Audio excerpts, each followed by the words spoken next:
આજે આપણે બનાવીશું ચણાનું શાક. એમાં સૌથી પહેલા 3 થી 4 કલાક આપણે ચણાને પલાળીને મીઠું નાખીને બાફી લીધેલા છે. અને જો ગ્રેવી બનાવવા માટે આપણે ટમેટા અને ડુંગળીને ક્રશ કરી લીધેલી છે. ત્યારબાદ મરચા અને લસણને બી ક્રશ કરી લીધેલા છે. શિંગદાણા શેકીને એને પણ ક્રશ કરી લીધેલા છે. લીંબુનો 2 ચમચી રસ કાઢી લીધેલો છે. ચટણી બનાવી લીધેલી છે લસણ અને મરચાની. ત્યારબાદ આપણે મસાલા જોઈશું. તેમાં ધાણા જીરું, હળદર, મરચું, હિંગ અને જીરું આટલી વસ્તુ જોઈશે. અને મીઠું અને તેલ લઈ લીધેલું છે. પેન મૂકીને 2 થી 3 ચમચી તેલ લઈ લેવાનું છે.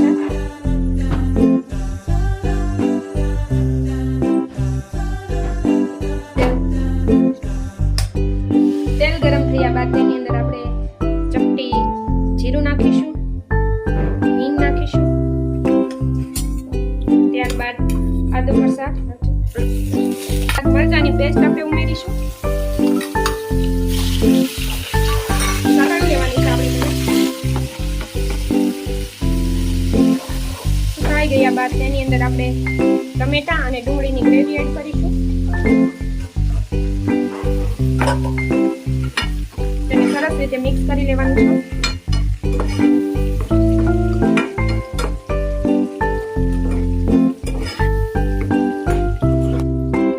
ગ્રેવી સરસ રીતે ચડી ગઈ છે. તેની અંદર આપણે મસાલા ઉમેરીશું. 1 ચમચી ધાણા જીરું પાવડર, અડધી ચમચી હળદર પાવડર, સ્વાદ અનુસાર મીઠું. આપણે ચણાની અંદર લઈ લીધેલું છે એટલે આની અંદર આપણે થોડું સ્વાદ પ્રમાણે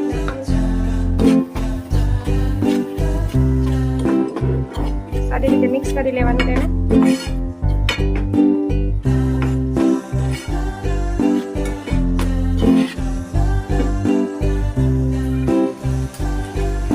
સરસ રીતે મિક્સ થઈ ગયું છે. બધી વસ્તુ મસાલા ચડી ગયા છે.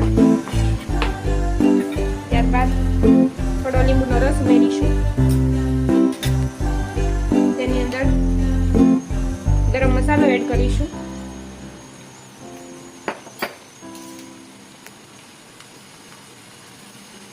હવે તેની અંદર મરચું ઉમેરીશું આપણે.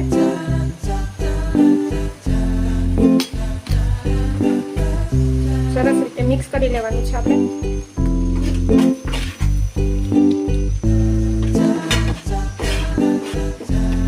શકો છો સરસ મજાનું તેલ છૂટું પડી ગયું છે. ત્યારબાદ આપણે શિંગદાણા એડ કરીશું, ક્રશ કરેલા.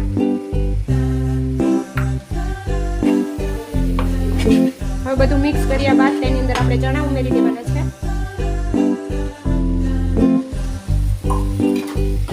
સરસ રીતે મિક્સ કરી લેવાનું છે બધી વસ્તુને.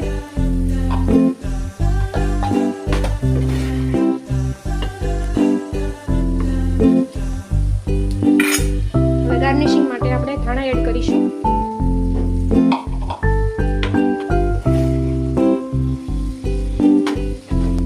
તો તૈયાર છે આપણે ચણાનું શાક. આ રેસીપી તમે લોકો ઘરે જરૂરથી ટ્રાય કરજો અને કોમેન્ટ પણ કરજો.